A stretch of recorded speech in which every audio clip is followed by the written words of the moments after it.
Bonjour, vous m'entendez? Formidable. Alors bonjour à tous. J'ai une mission initialement un peu périlleuse parce que je devais vous parler d'e-réputation en 25 minutes. Et j'ai une bonne nouvelle, c'est qu'on a un peu plus de temps éventuellement. Donc on va voir ce qu'on peut faire. Donc ce que je vais essayer de faire, l'e-réputation c'est un sujet très vaste. Donc en 25 minutes, on ne peut pas tout traiter, évidemment. Donc je préfère traiter très bien un sujet que moyennement plein de choses. Deux mots juste sur qui je suis, qui on est. Donc moi, je suis cofondateur d'une société qui s'appelle Réputation VIP. On est une société lyonnaise. Voilà, notre métier, c'est de maîtriser, donner à nos clients la maîtrise de leur page Google. C'est une approche technologique. On est 10 personnes, on a aujourd'hui 25 partenaires qui sont des avocats des agences de com. Et puis, on a développé le premier outil en ligne qui permet de prendre en main son e-réputation. Alors, donc ce que je disais, c'est que l'e-réputation, c'est très vaste et c'est un sujet qui est plutôt occupé par des communicants. Les communicants, ils sont très très bons en communication. Mais il y a souvent beaucoup de blabla et la problématique, c'est que souvent les clients du coup sont un peu perdus. Donc aujourd'hui, moi ce que je voudrais aborder avec vous comme sujet, c'est l'e-réputation pour les e-commerçants et on va essayer d'être très concret, pragmatique, en disant comment l'e-réputation peut servir un e-commerçant pour améliorer son taux d'acquisition client. Voilà, c'est simple, mais assez complexe en fait. Mais le but est là. Donc le but, c'est que ça serve les e-commerçants. Hein. Alors, je vais vous donner un exemple.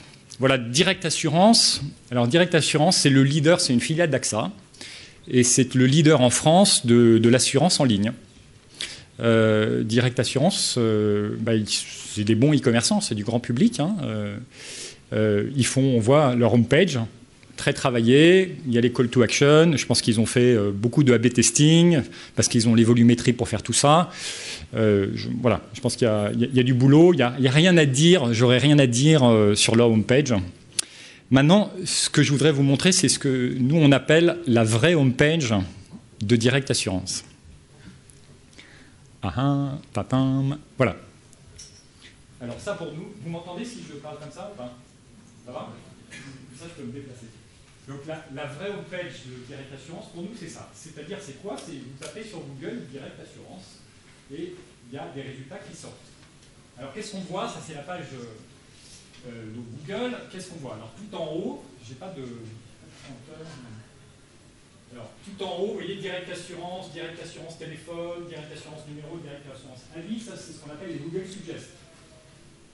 Ça, donc, quand vous tapez, Google suggère des termes en plus. On est tous habitués à ça. Et ça, en termes de e-réputation, c'est extrêmement critique. Il faut regarder. Parce que si vous avez Direct Assurance escroc, je peux vous dire c'est moyen. Ça va faire fuir le client. Donc ça, c'est un premier paramètre à regarder quand on regarde sa vraie homepage. Deuxième en dessous, on voit un peu surligné en jaune, ça c'est la publicité AdWords. Donc en fait là, c'est Direct Assurance qui paye. Donc ils n'ont pas de concurrents, en haut, en tous les cas, qui font d'AdWords sur leur marque. Tant mieux pour eux. Et puis ensuite, on voit qu'il y a donc, les résultats de recherche naturelle. Alors là, le premier résultat, c'est leur site, heureusement quand même. Et vous voyez qu'ils sont en sitelinks. Donc les sitelinks, c'est quand Google, c'est Google qui décide, vous voyez, il donne plus d'espace. Il y a 6 liens en dessous de Direct Assurance. Donc ça, c'est Google qui décide. Il faut à la fois avoir des paramètres techniques et puis suffisamment de différence d'autorité entre le premier et le deuxième résultat pour que Google nous donne de l'espace. Depuis 18 mois, Google a fait une petite révolution qui est passée inaperçue. Mais quand maintenant un site a des sitelinks, une recherche a des sitelinks, il n'y a plus 10 résultats, mais il n'y en a plus que 7. Okay. Pourquoi? Parce que Google aujourd'hui gère sa page au millimètre carré. Et donc il dit, moi je veux une hauteur de page à peu près constante. Donc si je donne plus d'espace au numéro 1, je supprime d'autant des résultats en bas. Et puis ensuite, il y a d'autres résultats. Et c'est là que ça se complique pour Direct Assurance. En numéro 3, vous voyez, il y a un site qui s'appelle je boycotte directassurance.com. Bon, pas faire un dessin, mais si vous cliquez, je pense que si vous vouliez acheter de l'assurance sur Direct Assurance, probablement vous ne l'avez pas. Et ça, Direct Assurance, c'est chercher 2,4 millions de fois sur Google par an. Voilà donc un impact, c'est comme une publicité, 2,4 millions de fois en France. Ça donne une image. Hein. Alors, dernier petit point important quand même. Donc en bas, il peut y avoir de la publicité. Là, vous voyez, il y a un concurrent qui fait de la publicité, Direct Assurance. Enfin, on ne voit pas parce que c'est la résolution un peu problématique. Et puis, il y a une autre sphère qui s'appelle les recherches associées, qui là aussi, Google peut éventuellement vous donner des recherches associées. Ça peut être le nom d'un concurrent, ça peut être Direct Assurance, arnaque, enfin, ça peut être tout un tas de choses qu'il faut surveiller. La problématique, elle est laquelle? Elle est ça, en fait. Hein. C'est-à-dire que moi, j'aime bien cette phrase de Woody Allen, c'est qu'en fait, vous avez rarement 2 fois l'occasion de donner une première impression. Hein. Et donc, la problématique pour un e-commerçant, elle est liée au fait que le processus d'acquisition d'un client, aujourd'hui, un client indécis qui n'a jamais acheté chez Direct Assurance, il est allé sur le site de Direct Assurance parce qu'il a entendu parler de Direct Assurance, ils ont bien fait leur travail de marketing. Il a trouvé a priori un produit peut-être qui lui convient et avant de mettre sa carte bleue, il se dit tiens, je vais quand même me renseigner sur Direct Assurance. Et donc une façon de se renseigner, c'est je tape Direct Assurance sur Google et je regarde ce qu'il y a en dessous. Voilà. Et donc ça a un impact direct sur l'acquisition client. D'où pourquoi on appelle ça la vraie homepage, parce que les e-commerçants travaillent tous leur homepage, mais là où passent les clients pour acquérir des nouveaux clients, c'est par là qu'ils passent. Et ça, souvent, ils ne le travaillent pas. Alors, les problématiques, elles sont diverses. Hein. Là, on a vu une problématique qui est une présence de résultats négatifs, mais il y a 3 autres typologies de cas. Les résultats périmés, alors on appelle ça nous aussi le casier médiatique. Hein. Alors typiquement, la start-up qui a commencé il y a 5 ans, e-commerçant, problématique de livraison, parce que oui, au début on est une start-up, c'est moyen, on a fait les choses comme on a pu. Alors évidemment, les clients, à juste titre, mécontents, se sont lâchés sur les forums, genre les arnaques. Le problématique, c'est que 5 ans après, vous êtes devenu professionnel, vous n'avez plus de problème de livraison, vous avez un service client, voilà, sauf que Google, il n'oublie rien et vous traînez comme un boulet le forum Les Arnaques en première page. Et en plus, sur les forums, généralement, les informations arrivent dans l'ordre chronologique. Les dates sont marquées en tout petit. Donc, les clients potentiels, ils cliquent. Et puis, ils voient des avis. Ils ne voient pas la date. Ils se disent oh, « Mon Dieu, je fuis ». Donc ça, typique. Alors ça, on en a énormément hein, de problématiques de casier médiatique, on va dire. Troisième problématique, les résultats. Alors, dits parasites, c'est typiquement quand on fait de l'affiliation. D'ailleurs, Direct Assurance, on le voit. Il y a soit des concurrents, soit des affiliés qui revendent vos produits, qui vont essayer de se positionner sur vos marques. Donc, que vous payiez un affilié pour qu'il vous apporte du trafic que vous n'auriez pas et que vous le rémunérez pour ça, normal. Maintenant, si vous le payez alors le client potentiel a tapé votre marque sur Google, là, c'est un peu de l'argent perdu. Hein. Et ça, c'est très fréquent, hein, surtout sur les marques un peu connues. Oui, il y a la tentation, comme il y a la volumétrie pour les affiliés ou bien les concurrents, de se positionner sur la marque. Dernière typologie, alors ça, c'est vrai pour les marques qui ont des volumétries importantes, on va dire plus d'1 million de recherches par an, où il peut y avoir des problématiques d'instabilité. Donc, c'est quoi? Direct Assurance, le premier, il est en premier, il est très stable. Mais par contre, ce qui se passe en dessous, Google, ça bouge. Et ça peut bouger toutes les heures. Donc, on a, nous, des clients, par exemple, qui ont des problématiques où leur page, leur page Google bouge tout le temps. Et ils n'arrivent pas à la maîtriser, en fait. Donc, c'est des problématiques d'instabilité de leur page, qui leur posent tout un tas de problèmes sur leur acquisition client, en fait. Voilà les typologies. Les conséquences, elles sont claires. Enfin, c'est généralement pour les business, c'est le chiffre d'affaires qui est impacté. Mais on a aussi des cas où levée de fonds, banque, partenaires, voilà, ça peut avoir des conséquences diverses et variées. Hein. Alors, on a un peu dresser le tableau. Maintenant, essayons de voir, et je vais essayer de vous présenter ça en 3 actes. Qu'est-ce qu'on peut faire, hein, qu'on soit dans l'action. Donc, la première bonne pratique à faire quand on veut s'intéresser à son e-réputation, c'est auditer. Alors, comment je fais pour auditer? Premier truc, c'est combien d'internautes me cherchent? quelle est la volumétrie? C'est très bien de faire des statistiques. Donc vous voyez, on a vu Direct Assurance, 2,4 millions. Alors ça vient d'où ce chiffre? Google vous fournit un outil fantastique. Hein. Si vous avez un compte AdWords, vous n'êtes pas obligé de créditer avec la carte le compte. Et vous avez accès à un outil formidable qui vous donne la volumétrie. Je n'ai pas mis le petit zoom, mais vous pouvez même avoir maintenant, depuis 1 mois et demi, la volumétrie mensuelle sur les 12 derniers mois glissants. Donc, si vous avez des saisonnalités, vous pouvez voir tout ça. Donc, c'est très, très intéressant. Hein. Donc, ça permet déjà de se dire, OK, comment je suis cherché, combien de fois je suis cherché. Et alors, Direct Assurance, c'est simple, mais si votre marque, par exemple, présente des accents ou peut être sujette à des fautes d'orthographe fréquentes, il est intéressant de comparer les volumétries pour voir, finalement, comment est cherchée réellement votre marque. Des fois, on peut avoir des surprises. Donc ça c'est le premier acte. Deuxième chose, c'est OK, je cherche maintenant Direct Assurance, qu'est-ce que je vois sur Google? Alors, comment faire ça? Il faut juste se rappeler que Google vous espionne. Donc, il y a des cookies et que si vous cherchez très souvent Direct Assurance, Google va personnaliser les résultats. Donc, vous n'allez pas voir, en fait, les résultats que vous allez voir, ce n'est pas ceux que, en moyenne, les Français voient. Donc, vous pouvez faire ça pour éviter les cookies, vous mettez en navigation privée. Sinon, vous avez un outil qu'on vous offre gratuitement qui vous permet non seulement de faire ça free cookie sur Réputation VIP, vous pouvez vous inscrire, mais en plus, on va faire ça tous les jours pour vous, gratuitement. C'est-à-dire que vous allez pouvoir voir comment évolue la page tous les jours. Et du coup, vous pouvez voir aussi comment ça bouge. C'est-à-dire que voilà, vous avez des courbes qui vous permettent de voir la position de chaque résultat. Je vais vous montrer plutôt en live si ça fonctionne. Alors, attention. Voilà. Alors, voilà, donc là c'est Direct Assurance. Vous voyez, on a rentré dans le système depuis mars 2013. Donc ça, voilà la page du jour de Direct Assurance, la page Google. Alors, nous, on a inventé, vous connaissez peut-être archive.org, qui archive le web. Donc, nous, on archive Google. Donc, voilà, on peut remonter, par exemple, je peux vous montrer la page à une autre date, si j'y arrive.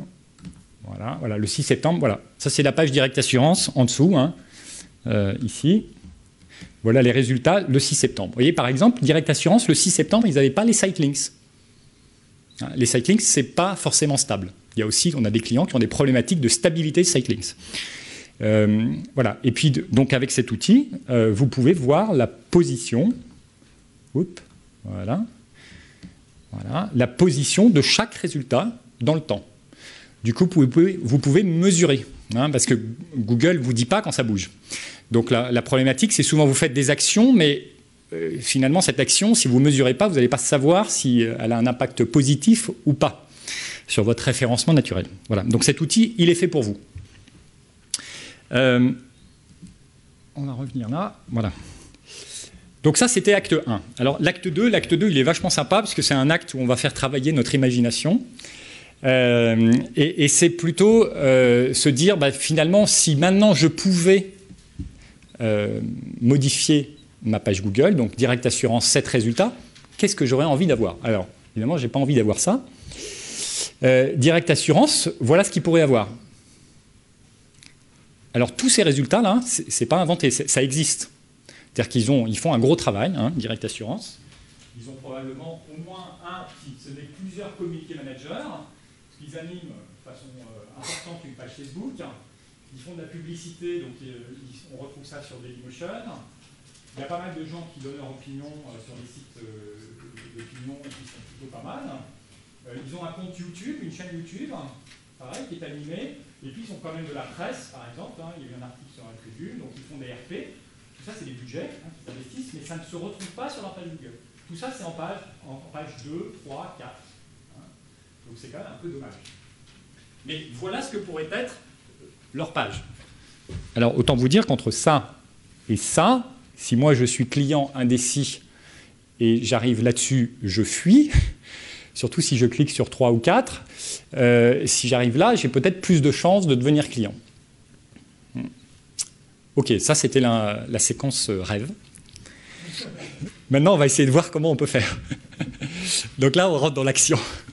C'est le tournage, action. Alors, c'est là que les choses se compliquent. Bon, la premier principe à avoir en tête, c'est que donc Google, depuis 2 ans, hein, le contenu est roi. Le contenu est roi depuis Panda, donc ça veut dire quoi? Ça veut dire que 2 choses. Donc il faut du contenu, donc ça veut dire du texte, hein, très concrètement. Et donc il faut du contenu qui parle de direct assurance. Et Google a plusieurs critères. D'abord, Google aime la diversité. Pourquoi? C'est plein de bon sens. Google dit, ben moi, si un internaute cherche de l'information sur direct assurance, je ne vais pas lui donner sur les 7 résultats 7 fois la même chose. Sinon, il va se lasser. Hein. Donc, Google a un filtre qui s'appelle le duplicate content. Il est capable de prendre 2 textes, de regarder. Alors, je ne parle même pas de copier-coller. Hein. Copier-coller, facile pour Google à détecter. Mais il peut regarder si 2 textes se ressemblent. Donc, il est capable de faire de l'analyse sémantique. Si ça se ressemble trop, 20 places d'écart. Donc, on se retrouve. Alors, typiquement, on a des clients qui nous disent « Je ne comprends pas, je fais des RP, je fais des communiqués de presse. C'est génial, ils sont repris par 20 sites en ligne. » Mais je ne les trouve pas sur ma première page. Ben oui, parce que le client, il les a en plus mis sur son site à lui. Donc Google, lui, il choisit qu'un résultat. Donc il va choisir le résultat qui est sur le site numéro 1, qui a le plus d'autorité, qui est celui du client. Ben, les autres articles qui sont dans le journaux, qui sont du copier-coller en plus, généralement, il ne va pas se retrouver sur la première page. 20 places d'écart minimum. Autre cas très très classique, et je pense qu'on est tous passés par là parce que c'est très humain, on veut animer ses réseaux sociaux et donc on met des news et puis on va mettre la même chose, on va copier-coller entre Facebook, Google+, Twitter, et je sais quel autre réseau social, et du coup on crée du duplicate en fait à fond, et donc Google il va choisir un seul résultat, et du coup on a généralement un seul réseau social éventuellement qui se positionne bien, puis les autres sont aux oubliettes. Voilà, donc ça, c'est très important parce que ça, on voit très souvent dans les sociétés, c'est méconnu, et du coup, ça pose problème pour un certain nombre de clients qui pourtant font des efforts. Hein. Voilà. Deuxième chose, évidemment, alors ça, c'est les bonnes pratiques du SEO, je ne vais pas vous donner un cours là-dessus, c'est très classique. Un contenu optimisé, ça veut dire quoi? Ça veut dire direct. Alors pour direct assurance, direct assurance dans la balise title. Et puis voilà, typiquement, il faut 400 à 500 mots minimum de texte. Et puis on va dire 1% de fois de l'encre. Donc il faut qu'il y ait, si vous mettez 500 mots, autour de 5 fois direct assurance dans le texte. Voilà, grosso modo, les bonnes pratiques. Ça, aujourd'hui, c'est quand même très connu. Donc c'est pas très compliqué. Mais il faut le faire, et surtout il faut le faire en ayant à l'esprit cette histoire de duplicate content. Donc ça veut dire que si vous voulez animer 3 réseaux sociaux, vous annoncez le lancement de votre produit, il faut l'écrire de 3 manières différentes dans chaque réseau social. Ouais, c'est du travail. Je vois vos mines déconfites. C'est du boulot. Google Panda donne du travail à beaucoup de monde. Et donc la rédaction, effectivement, ça nous exige de ne pas dupliquer les contenus. Dernière bonne pratique et recommandation, Google, donc l'autorité des résultats se transmet par les liens, les backlinks. Les liens, donc c'est le brevet de Larry Page de Google depuis 12 ans, donc ça n'a pas changé. Ce qui a changé, c'est tout ce qui est autour, en fait, tous les fils que Google rajoute. Alors, une bonne pratique quand on a plusieurs pages positives. Hein, donc, par exemple, je reviens sur mon cas Direct Assurance. Voilà toutes leurs pages positives. C'est de faire ce qu'on appelle une link wheel. Alors, c'est un affreux anglicisme. La link wheel, c'est quoi? Ça veut dire quoi? C'est la roue de lien. Alors, en bon français, qu'est-ce qu'il faut faire? Il faut qu'entre chaque résultat positif, il y ait un lien, au moins, vers un autre résultat positif, et qui ne soit jamais réciproque. Hein. Google n'aime pas, dans ses algorithmes, de voir un lien qui part d'une page, qui arrive vers une autre, et vice-versa. Donc si vous faites une roue de liens, ça fait quoi? Imaginez qu'un des résultats croît en autorité, il va transmettre une partie de cette autorité via ce lien à un deuxième résultat positif, puisque vous avez fait un lien vers une autre page positive, qui lui-même va transmettre une partie de cette autorité, puisqu'il va du coup croître en autorité, à un troisième résultat. Et comme ça, vous créez un cercle vertueux entre vos résultats positifs qui fait que s'ils arrivent à croître en autorité, c'est un peu comme un plat de spaghettis. Quand vous tirez, tout vient. C'est dur à manger, mais pour les algorithmes de Google, c'est très efficace. Donc ça permet de faire monter les résultats ensemble. Et les uns, c'est un peu les trois mousquetaires qui se soutiennent. Donc voilà comment ça fonctionne. Donc ça, c'est un peu les bons principes de base. Alors, une bonne nouvelle pour vous, c'est que si vous vous inscrivez sur réputationvip.com, nous, on a mis, pour le moment, c'est gratuit, une application qui, en fait, vous aide à faire tout ça, en fait. Donc, on va automatiquement détecter pour vous s'il y a suffisamment de contenu, s'il est bien optimisé, s'il y a bien tout ce qu'il faut au bon endroit. Et puis, on va vous suggérer la création d'une link wheel. Donc, on va vous aider, vous guider en vous disant, ben là, ça serait bien que vous créez un lien vers telle autre page. Voilà, ça vous permet d'être accompagné pour pouvoir au moins faire cette base de bonnes pratiques pour améliorer votre réputation. Alors, on m'a fait signe que j'avais encore 5 minutes, mais 5 minutes sans les questions. D'accord. Alors, on peut... Mais on a un petit peu plus de temps après ou pas, alors? Bon. Alors, ce que je vous propose, c'est faire un cas dans la salle. Il y a quelqu'un qui s'est gentiment prêté... pour vous montrer concrètement. Donc, on va rajouter, vous voyez, c'est un compte, vous pouvez faire ça vous-même. Alors, la société s'appelle PLV Express, hein, c'est ça? Je ne me trompe pas. Alors, PLV Express. C'est parti. Alors là, on est en train de récupérer les résultats des 3 premières pages de Google. Voilà, sans cookies, garantie sans cookies, sans OGM. Et voilà, donc très logiquement, votre site, madame, sort, c'est bien votre site, il sort en premier. Donc je suppose que si je vous demande de donner une couleur, c'est plutôt positif. Hein. Voilà, bonne nouvelle pour vous, vous avez les site links. Donc vous avez 7 résultats, vous allez voir. Deuxièmement, alors YouTube, est-ce que vous voyez ce que c'est ou est-ce que vous voulez qu'on aille voir quelle est cette page? Alors, quelle couleur vous donnez? C'est positif, très bien. Voilà. Alors, la couleur, pourquoi? Parce que c'est très subjectif, la couleur, hein, mais c'est se dire, bah, finalement, est-ce que ça a un impact pour mon business, positif ou pas, hein? Ensuite, c'est votre compte Twitter? Bon, bah, super. Bravo. Ensuite, emploialternance.net. C'est dépassé. Ça n'a plus lieu d'être. Alors, c'est quoi? Neutre, hein? Stage. Positif. Ensuite, Viadeo. C'est votre page Viadeo? Bravo. C'est pris au hasard. Hein. Et puis, ene.fr, c'est quoi ça, hein? D'accord, c'est positif? D'accord. Bon, c'est pas encore passé dans le feed duplicate content peut-être. Parce que Google, les cycles, c'est pas immédiat, hein, c'est de 15 jours, hein, le cycle de Google entre les différents algorithmes. Voilà, donc là on a terminé la qualification de la première page. Donc vous avez là le récapitulatif des résultats du jour. Automatiquement, demain ça va se mettre à jour, hein, et ainsi de suite en fait. Donc ça c'est une première étape. Si vous allez sur le module amélioré, alors on n'aura peut-être pas le temps de le faire, surtout si on veut faire des questions, mais si vous allez dans le fameux module amélioré dont je parlais tout à l'heure, c'est là où vous pouvez être pris en main, c'est-à-dire que peut-être que vous avez des résultats, on va aller voir quand même ce qu'il affiche, en page 2 et 3, des résultats positifs que vous aimeriez pousser. Vous aimeriez voir remonter, mettre en avant. Et donc, en faisant ce processus où il faut à nouveau qualifier, hein, toutes les pages, tous les résultats des pages 2 et 3, ensuite, on va automatiquement nous diagnostiquer les différentes pages positives pour vous aider à les optimiser pour les mettre en avant. Voilà. Alors ça fonctionne, on va dire, dans les cas simples. Si Direct Assurance passe par cette application, ça ne changera rien. Ça ne passera pas devant je boycotte directassurance.com parce qu'ils ont trop d'autorité. Voilà.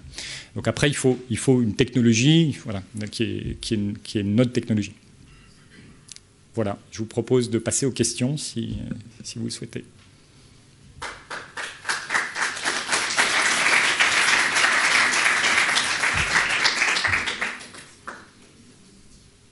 Oui. Aujourd'hui, il y a pas mal de recherches géolocalisées. Mm-hmm.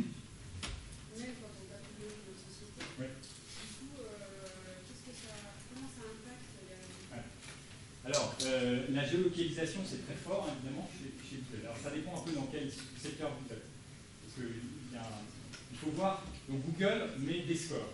Hein, l'autorité, les résultats, pourquoi il y en a un qui est en numéro 1, numéro 2, etc. C'est parce qu'ils ont un score. Hein.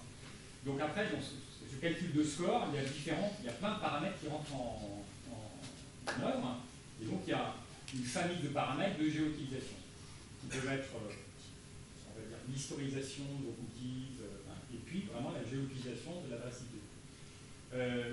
Les curseurs peuvent varier. Par exemple, sur l'hôtellerie, restaurant, dès que Google voit que c'est un hôtel, un restaurant, évidemment, le curseur de géolocalisation est beaucoup plus fort. Voilà, donc c'est une question de proportion. Maintenant, de toute façon, la géolocalisation a ses limites au sens que, imaginez, vous avez un score de 100, un résultat, un score de 100 pour être sur la première page, c'est-à-dire que le résultat numéro 10 en bas, il a un score de 100. Donc si vous voulez passer en première page, il faut avoir plus de 100. Hein, c'est la concurrence. Admettons qu'il y ait 20% de ce score qui dépend de la géolocalisation. Donc il y a 20 sur 100 qui est un paramètre de géolocalisation. Donc vous avez un résultat qui normalement vous êtes à Lyon.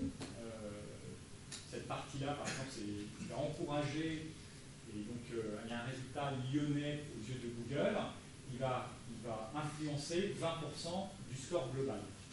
Donc si vous faites monter très fort l'autorité, c'est ce qu'on fait avec notre technologie, vous passez à des scores qui ne sont pas 100 mais qui sont 500, après la partie géolocalisation elle devient trop faible en fait. Hein, donc la géolocalisation ne joue plus en fait dans une certaine limite. Alors pas pour les hôtels et les restaurants, hein, c'est des agences par exemple, oui. En France, ce qui nous intéresse c'est de faire en sorte que notre autorité locale alors, de toute façon, pour encourager l'autorité locale, généralement, la bonne pratique, c'est qu'il faut avoir des pages dédiées, ou des sites dédiés, localement. Parce que, évidemment, si vous avez Lyon qui apparaît dans la page ou dans l'URL, ça aide beaucoup. Google, il se dit, tout de suite, c'est Lyon, donc si vous êtes à Lyon, ça prendra une partie importante dans les 20% de géolocalisation. Hein. Mais donc, la bonne pratique, au moins déjà pour structurer techniquement vos pages, c'est soit faire des sites dédiés, soit des pages dédiées par ville, par zone. Autre question? Oui. Les utilisateurs de Google peuvent quand même assez facilement passer tout ça. Pourtant, je pense qu'ils vont plutôt rechercher direct assurance arnaque pour voir s'il y a des arnaques direct assurance. Alors, on peut regarder, vous voulez qu'on regarde les stats? Je vais vous dire combien de fois direct assurance arnaque est cherché. Vous allez être surpris. Enfin, on va voir. Peut-être que ce sera moi. Je serai surpris. Comme ça.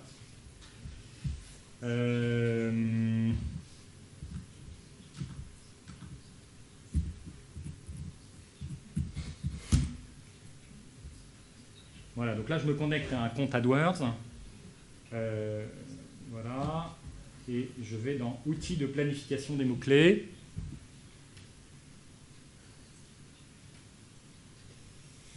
Alors, voilà, obtenir les statistiques relatives. Tac.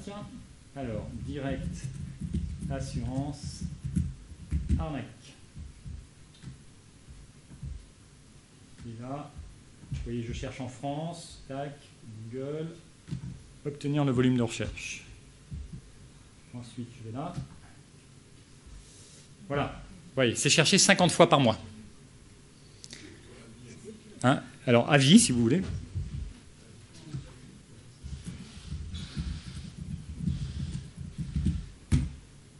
Hop. Hop. Voilà. 1900 fois par mois. Donc, c'est beaucoup plus. Mais par rapport à 2,4 millions, c'est pas beaucoup.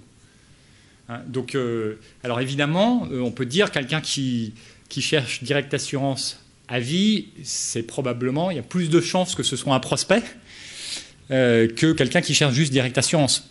Mais néanmoins, c'est très fréquent. Enfin, donc on a généralement très souvent intérêt, enfin, dans un cas comme ça, par exemple, je recommanderais au client de se concentrer sur sa marque avant tout. Hein, parce que la volumétrie est là, quoi. tout simplement. C'est par effet statistique.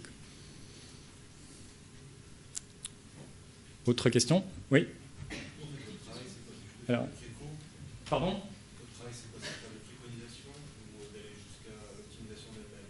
Voir c'est vraiment le client, en l'occurrence ils ont direct assurance, qui va faire des optimisations des contenus ou faire des précours, des préconisations. Alors non, donc nous notre métier c'est en fait de faire des forteresses digitales. Donc en fait on prend tout en main. Donc le client, alors on peut lui faire les préconisations que je vous ai données là, ça c'est les bonnes pratiques de base. Donc s'il n'y a pas ça, on ne peut pas faire. Donc ça, voilà, c'est le travail de base. Donc ça, on va le faire par le client ou le faire nous-mêmes. Ça, c'est indispensable. Derrière, si Direct Assurance devenait client, nous, pour construire une forteresse digitale, on met notre technologie en place qui va influencer Google, en fait. Voilà.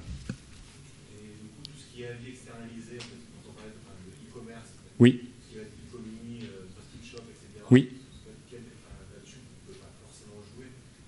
On sait pertinemment que les commerçants en fait, vont essayer de relancer les clients qui savent que ça a été bien fait, etc. Outre ça, en fait, là-dessus, il n'y a pas forcément moyen d'agir. Alors, donc nous, on ne fait pas de modération d'avis, de faux avis, ou voilà. Donc c'est pas notre métier.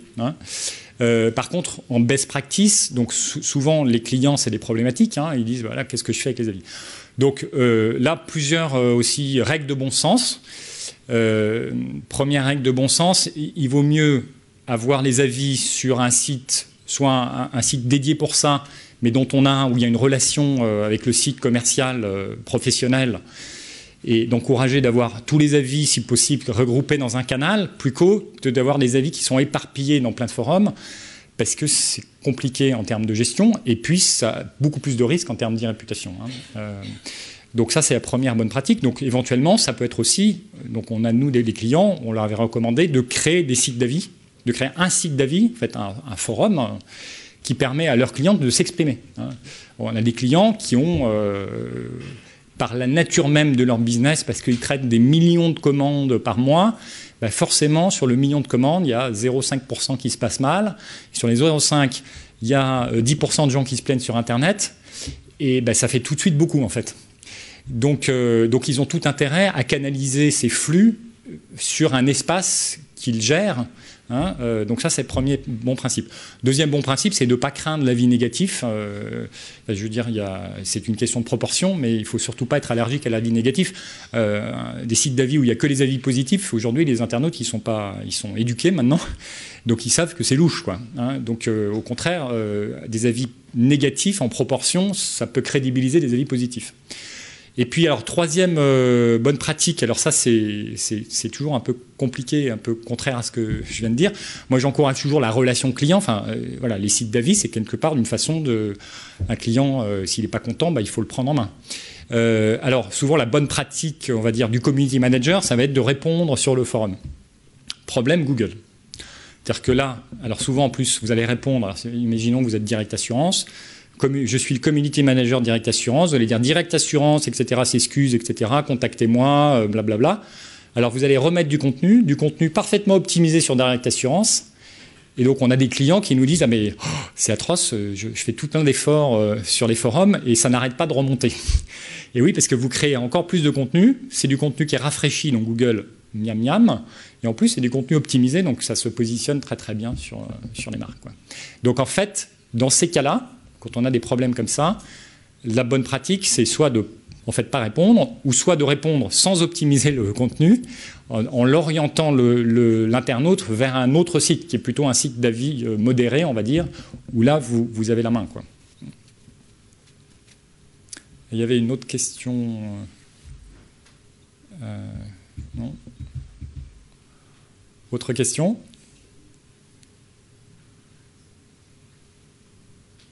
On a terminé ? Bon, merci beaucoup.